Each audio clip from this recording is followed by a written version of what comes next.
Great. Thank you so much, Michelle, and thanks for inviting us here to give this webinar.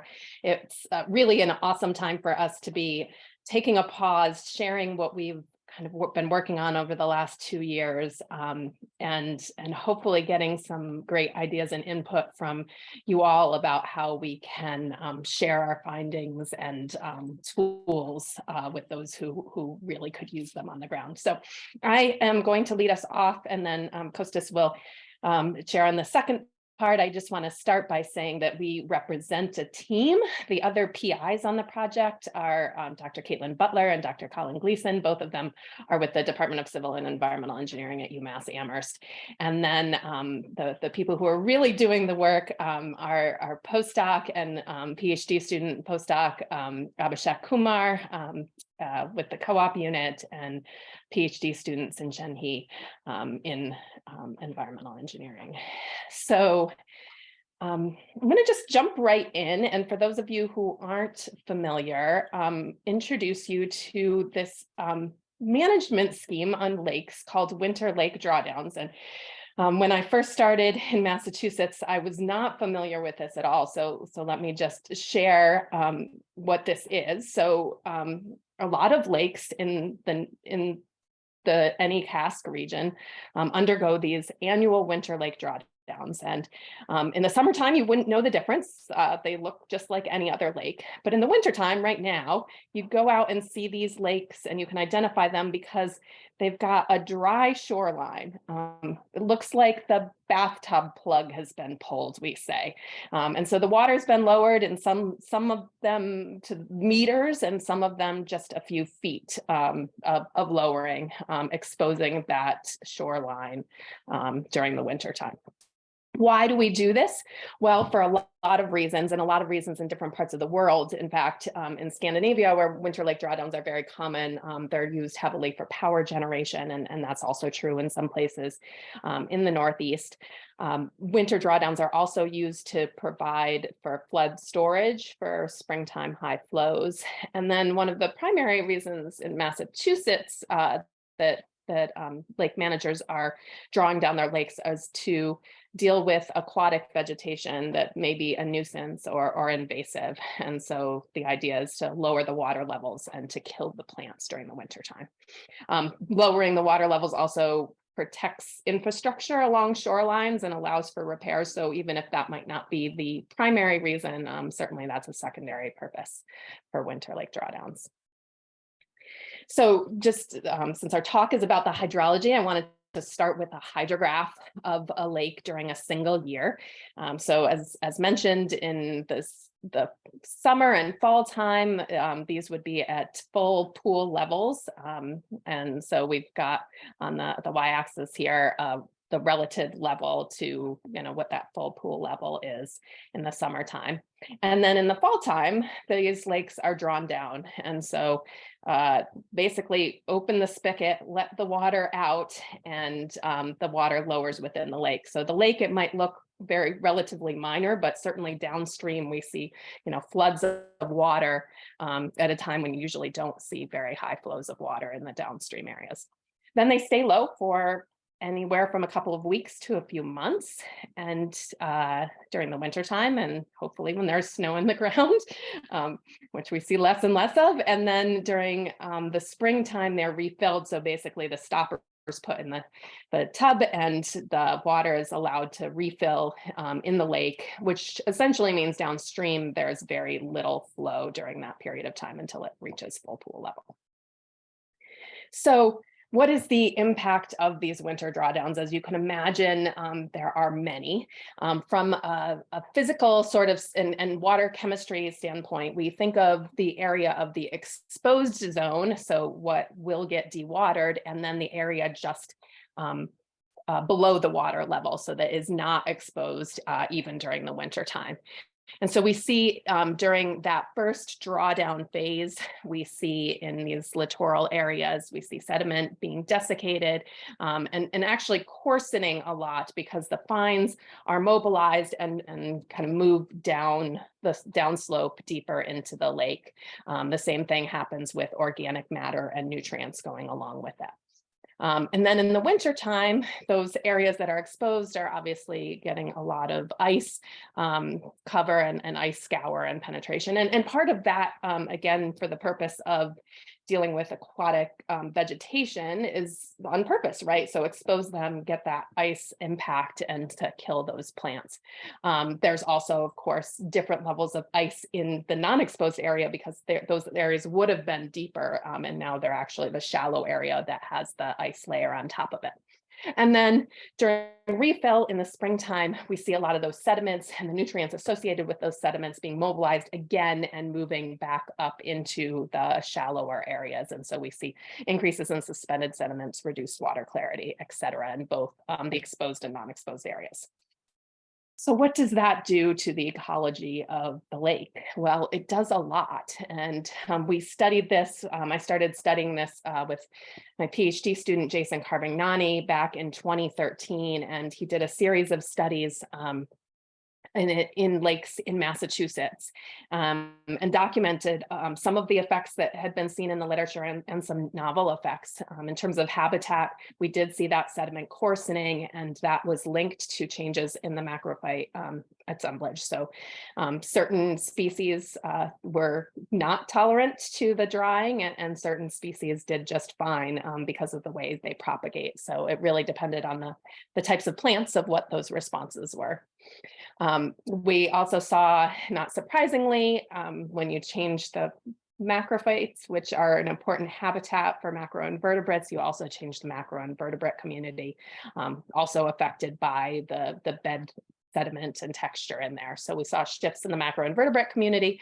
And then one of the most striking and responses that we saw was a change in the freshwater mussel community. And in particular, the couple of common mussel species that were in these lakes were completely devoid in the areas that got exposed during the winter time. Occasionally you find some small juveniles coming back in the summertime, but then basically they're wiped right back out. So it definitely, that littoral area that gets exposed is a sink for freshwater mussels and likely affects them down underneath the water surface as well. So all of these are published in various sources if you're interested in the ecological effects. We wanted to focus today a little bit more on the hydrology of these winter drawdowns, and also as part of that longer study that we completed in 2018, we monitored the hydrology of these lakes. And so that previous hydrograph was from our monitoring. We sampled in 21 lakes, 18 of them that had these annual winter lake drawdowns, and 3 of them that were non-drawdown control lakes.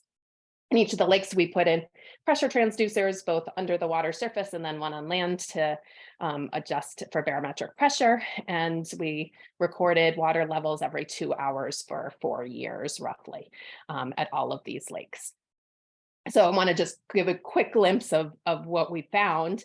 We basically monitored a range of water level changes. And so here across the y-axis are those 21 lakes. And this is the magnitude of drawdown that's being shown, both in terms of the mean and the maximum in the lighter gray bars. And one thing that I want you to notice is certainly that the lakes vary. So some of them are doing really, really shallow drawdowns, so much to the point that they look just like regular variation. So the first few lakes there are the non-drawdown lakes, but then they quickly become drawdown lakes. And then some do much deeper drawdowns to the order of over 2 meters, which is quite significant. But they're relatively consistent. They're doing the same thing year to year. And there's only a couple of exceptions to that. The one giant error bar that you see over in Lake Onoda is because they do a different drawdown level every 3 years. They do a deep drawdown. And so that's why we see that variability. But otherwise, they're relatively consistent in terms of the magnitude. In terms of timing, it's not quite the same story. So some of these lakes, these are just the drawdown lakes. Some of them start as early as October 1st. In some years, though, some of them started as late as December 1st. So there's a lot of this, this is a management decision, right? When do I start drawing down this lake? And so in some lakes, I'll tell you that person that goes and opens the spigot does it on the same day every year. And then some of them, you see a lot of variability for different reasons. You'll notice the red vertical line here on November 1st. That's there because in Massachusetts, there's a guidance document that says that we should not start those winter drawdowns until November 1st. And so you can see, I mean, the point wasn't to get people in trouble, but you can see that there's a range and people are lakes are starting those drawdowns before November 1st.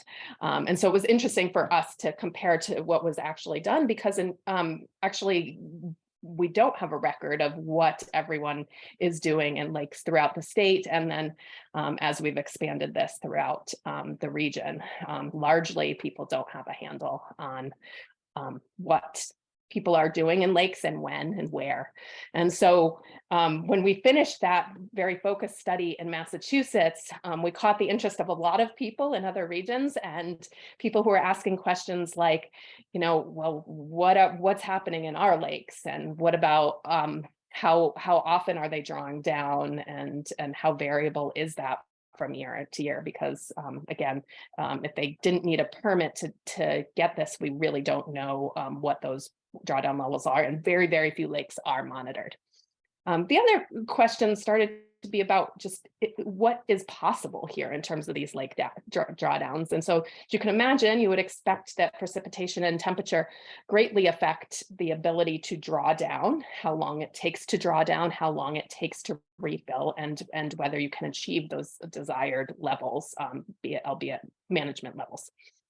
So we took this opportunity with an RFP to really kind of broaden this both geographically in terms of looking at other regions beyond, other states beyond Massachusetts, but also thinking about the future and changing climates and whether this management strategy is even going to be a useful strategy into the future, especially thinking about how, you know, we don't have as cold winters, and the using this management strategy for aquatic plant control is highly dependent on having those freezing temperatures and being able to draw down those lakes and keep them drawn down for at least a couple of weeks. So can we get those drawn down and can they meet those needs?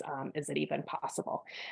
Not to mention the impacts, so separate from that. So that's where we started with this project. We're going to present 2 of our study objectives today. I want to point out that our project covers both the states in New England and in the upper Midwest. So Minnesota, Wisconsin, and Michigan are all partners on a project. And we've worked very closely with these partners to really understand what is going on in terms of winter drawdowns, compile data to be able to validate what we are finding and understand how and why and what tools we can develop to be most useful, both for lake managers, so people are thinking just about individual lakes, and more broadly about kind of managing within a state or a region. So I'll share about the first objective was to develop a remote sensing tool to assess the prevalence and timing of winter lake drawdowns in the Northeast and Midwest, really scaling up beyond Massachusetts. So I just shared with you our study, multi-year study using pressure transducers in 21 lakes. Not a simple endeavor. And so if we're really trying to scale this up, pressure transducers are probably not the way to go. They are expensive if you start to add them up by lake, and they're limited to where you can put them in and maintain them, which is certainly a resource challenge. So we quickly turned to satellites and what we could get from remote sensing. There are satellites that are altimeters, so that measure height of objects. And the satellite altimeters have been used to measure water level in lakes, but this has been done primarily in large lakes. They're really, their spatial resolution is pretty coarse, and so their ability to get those fine level water level is only possible, or had been only possible, in larger lakes. So we looked then to optical and SAR sensors, and the various sensors that I've listed here, the Landsat and the Sentinel-1 and Sentinel-2 sensors. These have a lot of advantages over the altimeters. They're higher frequency, so they're passing over every 10 to 16 days, depending on which sensor we're talking about. They're finer spatial resolution, again, depending on the sensor, we're talking about between 10 and 30 meters resolution. They are sensitive to clouds, and so that's an issue that we had to, and we knew we had to address when tacking this. Also, they're not measuring water level, they're measuring area, so they can distinguish between the water and the land around it. And so we had to basically think about how the water area change is related to the vertical water level change. And of course, the water area change is a good way to characterize lakes in general, and how the drawdown is affecting them, because that is the area that's becoming exposed. I'll also say that these sensors have pretty complex. It's pretty complex to pull all the data together and process the data. But recently, there have been the potential to bring these sensors in through Google Earth Engine, an online free tool, to be able to process these data on the fly, and not have that kind of deal with that complex processing challenge.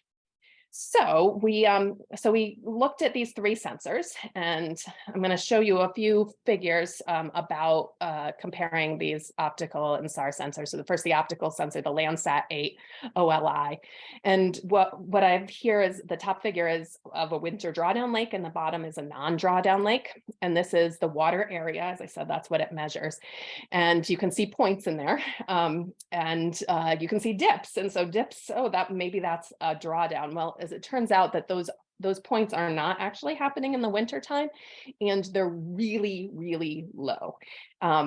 They are a result of that cloud cover factor coming in. And so all these that are circled are really outlier anomalies that are inaccurate. The same thing was happening with the Sentinel-2 MSI. We generally were getting points similar, but then we would get a lot of low points of really small water areas that are not small water areas that are based on drawdowns.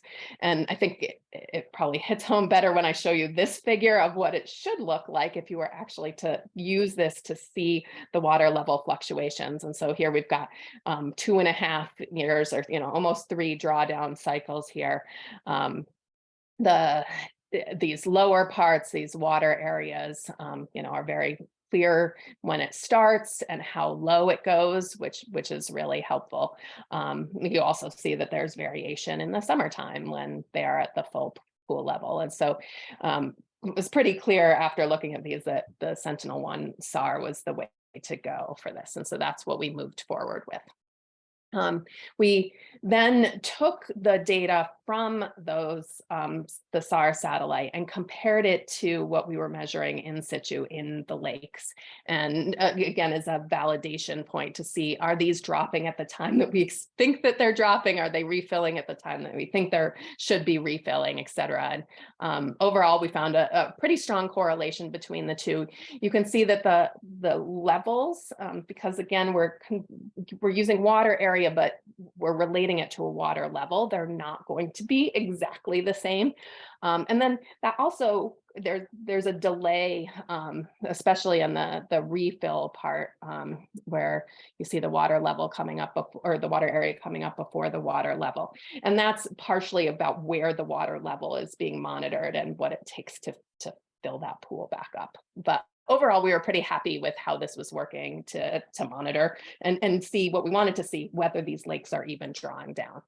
And then we looked obviously at the satellite imagery to see what it looks like, what is actually being measured. Here's an example of Lake Onoda, and in that the bathymetry is on the left, so these shallower areas are in the brighter red, yellow colors.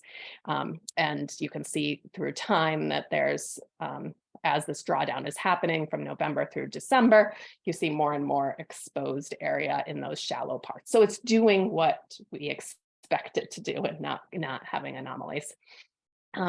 So what we really wanted to know is, can we use this time series to figure out if we can classify lakes as drawdown or not? And so we ended up using a machine learning tool to look at that time series. And we looked at the time series in different intervals, in a 12-month interval, in a 6-month interval, and in a 3-month interval. And first we started with a training data set that had winter drawdown lake years and non-drawdown lake years. So these the data we used were the data from those 20 or 18 drawdown lakes and 3 non-drawdown lakes that were sampled for 4 years, but we used each year as a replicate. So that's how we could get the numbers up there. And I think the big picture here is, one, we did a pretty good job of classifying them as drawdown or not drawdown. And overall, it was better to use a shorter time period. So to focus on just the time period, in this case, when the water was being drawn down in the fall, to get that high accuracy. We repeated this with test data and had really good accuracy as well, looking at that in situ data. We then did the same thing, but looked at the satellite data. And so here are the numbers from the satellite data. You'll see overall our numbers are a little bit lower in terms of accuracy, which is to be expected.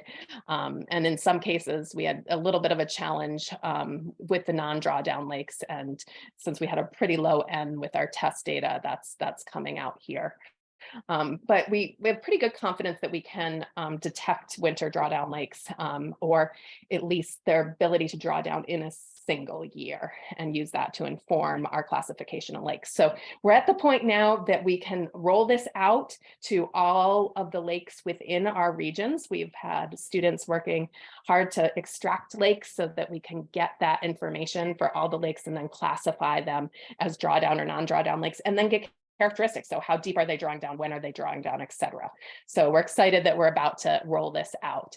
The other, I think, probably many people might be interested in tool that we've developed in the process of trying to figure out for water drawdowns, is the ability to use this Google Earth engine to understand what those water level or water area variations are. And so we've got this Google Earth engine set up right now so that you can look at a whole state or zoom in on a particular lake and then extract the water level or water area for that lake and see the time series for the entire time series that the satellite is out there. So from 2016 on, or 2017 on. So we're hopeful that people will find a variety of uses of knowing what that water level is, knowing how that is varied from year to year, and understanding how some lakes differ. So we're excited about what's to happen with this tool and rolling it out in the future.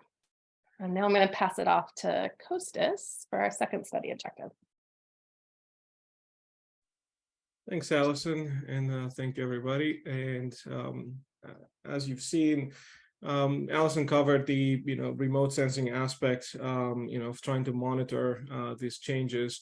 And what we also wanted to do is we wanted to also develop this modeling tool that would allow resource managers to evaluate, certain questions. For example, when can we start the drawdown? Will we be able to refill, the lake by a certain date?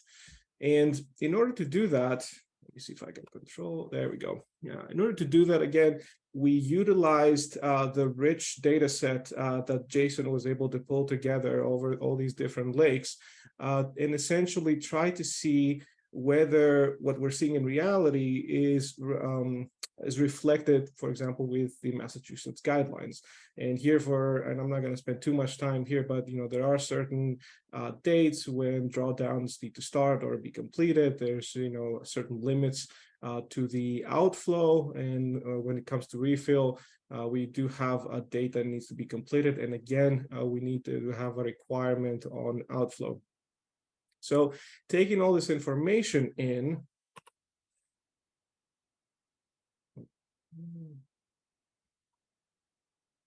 okay, there might be a delay with changing the slide, but anyway, taking all this information, and we started looking at There we go. We started looking at the actual timings of the lake drawdowns, and we do see quite a bit of variability. So then that brought us to the types of models that are available, and there are models like lump models. There's distributed models. There's SWOT plots that can handle lakes. However, we didn't really find a model that was able to handle small lakes, and especially the type of management that comes with the winter drawdown. As you see, there's flow constraints. There's different rates that are followed, different dates. So we had to develop one or adapt one from scratch. And let's move here. There we go. So what we did is we adapted a model based on the target release and storage algorithm. And at the same time, we also needed to have a hydrology model associated with it. So we needed to be able to estimate the inflows to the lake based on characteristics of the basin and also meteorology. And then after having the inflow, we also needed the model that represents lake operations, so the winter drawdown, put that all together and then predict water levels. And the reason we wanted that is first to complement the remote sensing tool that's available to resource managers, but then also do things like drive this model with climate change scenarios, downscaled, of course, given the scales that we're looking at. But see again, with climate change scenarios, what do winter drawdowns look like? Are they even feasible? So after having developed this model, and this is basically Sinchen's work, okay, the inflow model came from an established rainfall runoff model. Again, we tried to start simple, so we used a lumped model called, and I'll probably butcher the pronunciation, but Semenej GR4J. One of the issues we had is that there were not measurements at the inflow locations for lakes, so we had to utilize a regionalization approach that's specific to Massachusetts, but then other regionalization approaches can be used for other states. So what we try to do is find basins that are gauged, calibrate the model against those, and then find the hydrologically, quote unquote, similar basin and associate those parameters with the parameters of the basin that is of interest for the particular lake. Okay, I didn't mean to do that. Apologies. Let's go back here. Okay, and there we go.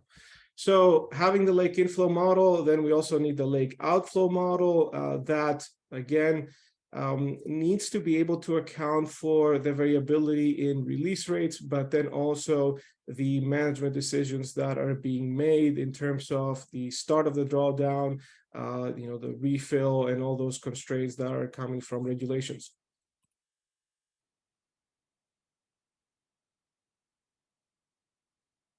And let's see. Let's see if we get to the next slide here, but Allison, could you just click on the next slide to see if it works? Okay, thank you.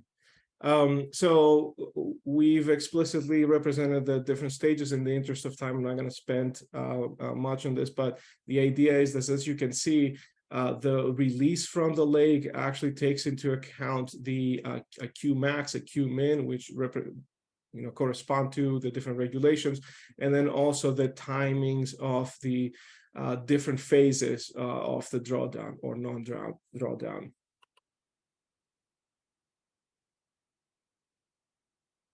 And the next slide, please.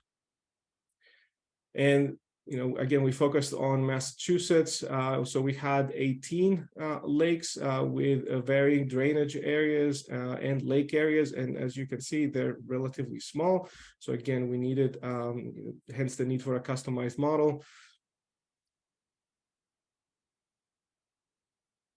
And this is an example of the parameter regionalization approach.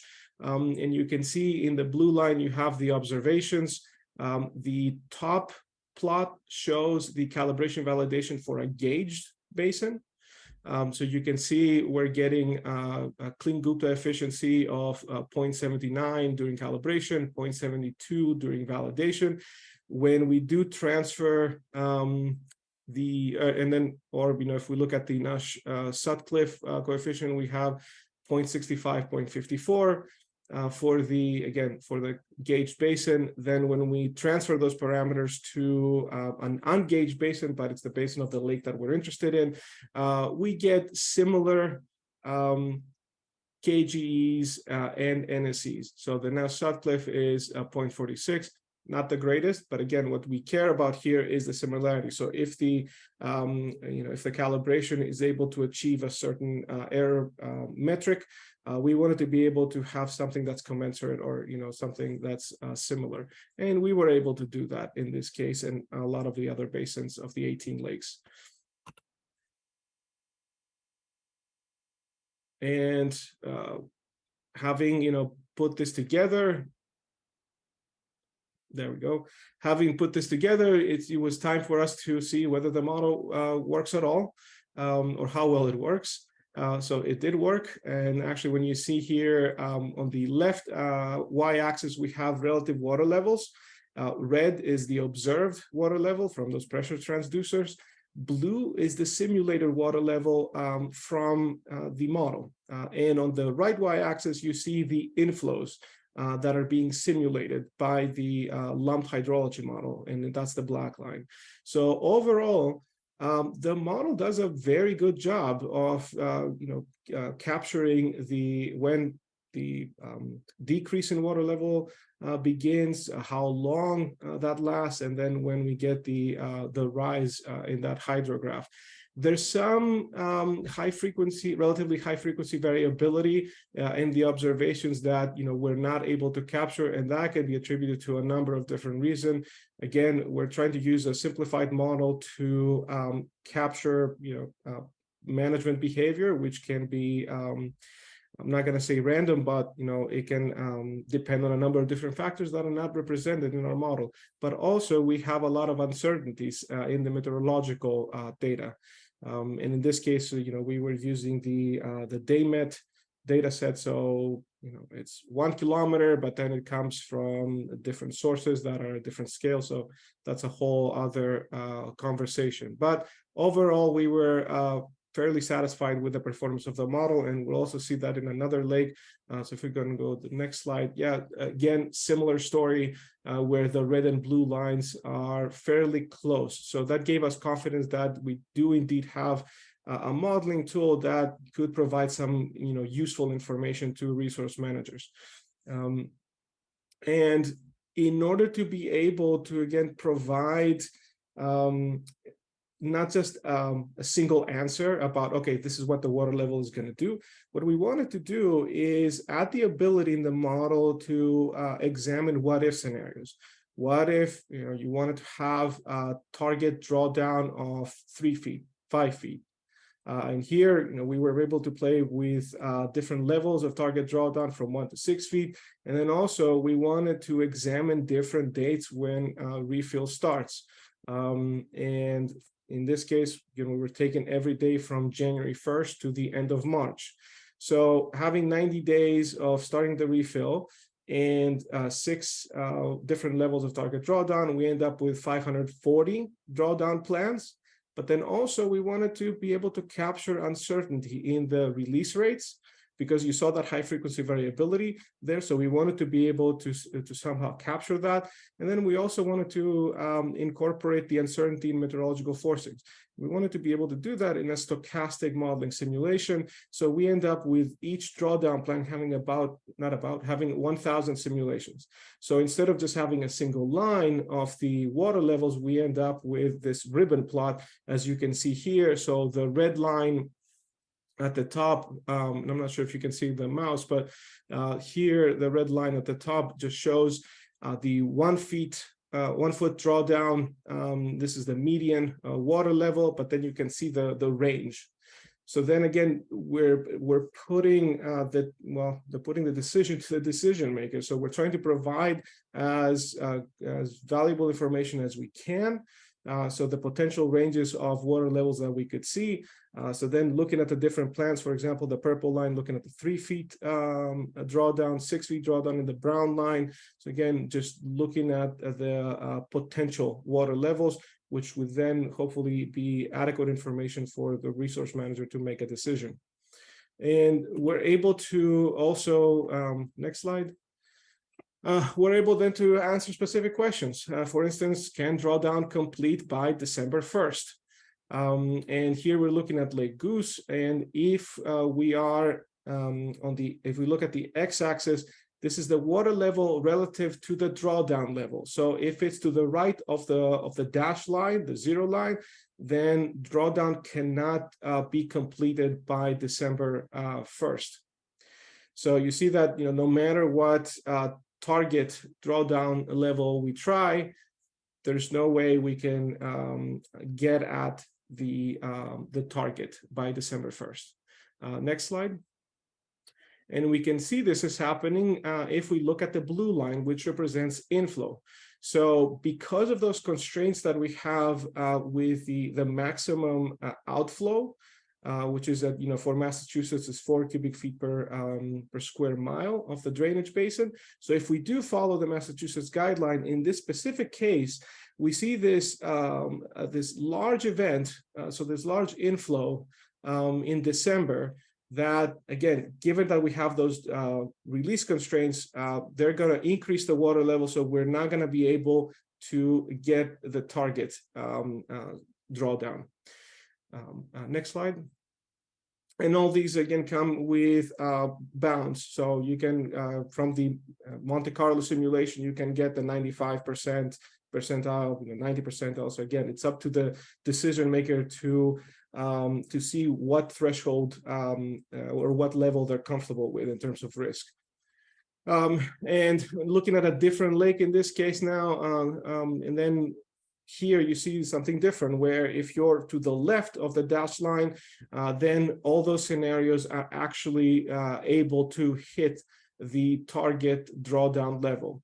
So again, these are direct output plots and data from the model. So again, able to give the resource manager this information. Next slide, please.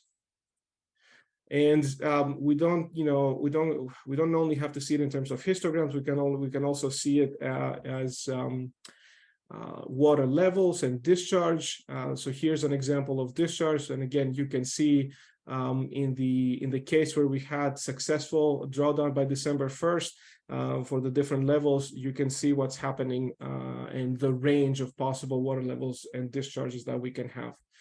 Next slide, please. So another question was if the lake can be fully refilled before April 1st, which is also very important. And this is the type of plot that we felt that provides as much information as possible. So the different colors represent the different levels of target drawdown. And the vertical dashed line represents a 95 percentile from that Monte Carlo derived distribution of when is the refill starting date. So you can see here the probability on the x-axis. And again, here the dashed line is the 95 percentile. So these are the dates where we can achieve refill. And as you can see, most of them basically are before April 1st at the 95% level. So again, with this type of tool, we're able to answer this question, but also providing bounds. So we also try to provide uncertainty estimates. So if we go to the next slide, now again, you can see similar thing, but for a different lake. And the idea is that we'll be able to combine this type of tool with the remote sensing monitoring. So we'll be able to have those initial conditions and then being able to feed them into the model to be able to produce plots like that and answer questions like that. So I'm going to finish up with the next slide, just providing a very quick summary, of having the remote sensing tool that again provides information over large areas at high enough resolution, so we're able to observe small lakes. We're able to get information on water levels, get the time series, classify into drawdown lakes or non-drawdown lakes. But then also combine that next slide with the model, and that would allow us to explore different what-if scenarios. And next steps on this research are that things we can do again by utilizing multi-sensor technologies with the modeling and also some machine learning approaches that we're trying. If we go to the next slide. We're also able to combine this, not just the water levels simulations and observations of water area, but then also try to see if we can observe cyanobacteria. So we're trying to kind of build this integrated tool that provides information over multiple lakes, over large areas, and also allows us to explore different scenarios. And with that, I'll stop, and thankfully we've got 15 minutes for questions. Thank you.